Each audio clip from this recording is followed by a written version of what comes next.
जय हिंद दोस्तों, सैनिक समाचारों में आपका हार्दिक स्वागत है। आज बात करते हैं स्पर्श की। स्पर्श के बाद बात करेंगे आपके कुछ अलाउंसेस और अग्निपथ योजना की। सबसे पहले हेडलाइंस, स्पर्श का पेंशन को डर हुआ खत्म, इसको ऑपरेट करना बिल्कुल हो गया आसान। और risk and hardship allowances arrear के साथ आखिर कब। और दूसरी बात करते हैं अग्निपथ पर लगा ब्रेक। खबरें करते विस्तार से। सबसे पहले बात करूंगा स्पर्श का। जैसे कि हम सभी जानते हैं कि हमारे 2005 से 15 तक का माइग्रेशन शुरू हो गया है और उसकी पहली प्रक्रिया बैंक से हुई थी। बैंक ने एक छोटा सा मैसेज दिया था कि अगली पेंशन आपकी स्पर्श से आएगी क्योंकि आप अभी स्पर्श के साथ माइग्रेट हो रहे हैं। अब बात बनती है कि बैंक का काम खत्म हो गया, अब जो इंडिविजुअल्स है उसका क्या काम होता है। इंडिविजुअल्स का काम है, इस महीने उनकी पेंशन का वार्निंग मैसेज आया स्पर्श के साथ और उनकी पेंशन भी क्रेडिट हुई स्पर्श के साथ।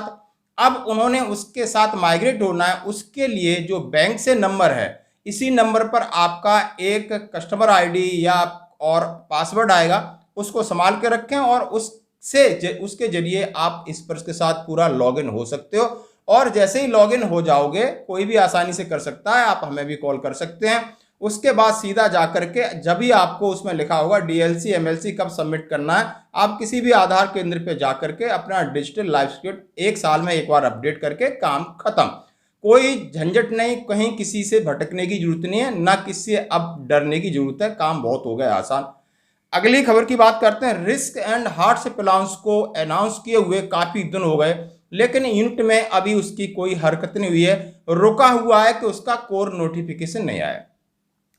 सरकार घोषणाएं कर देती है, इंप्लीमेंट होने में बड़ा टाइम लगता है दोस्तों। जैसा कि हम सभी जानते हैं, एमओडी लेटर नंबर 88832017 और ये एक लेटर निकला था और लिखा गया था, उसमें बताया गया था जो कैफ है सीएपीएफ के बराबर आपका जो भी अलाउंसेस हैं आपके हार्ड एंड रिस्क वाले, कहाँ कहाँ मिल रहे हैं, किस जगह मिल रहे हैं, किस किस को मिल रहे हैं, कितना मिलना है, सारी चीज़ डिटेल में क्लियर हो गई थी। बहुत सारे क्वेश्चन थे, उनके जवाब क्लियर हो गए थे और इसका effect with effect from the ये 20 फरवरी 2019 से था। इन सभी जवानों को मिलना था, जो वहां से सर्व करके आए उनको एरियर के रूप में मिलना था और जिन्हों को नहीं मिला है उनको दोबारा पोर्टेड होकर मिलना था। अभी तक उनका है इंतजार, यूनिट नहीं ले रही एक्शन, आखिर क्यों।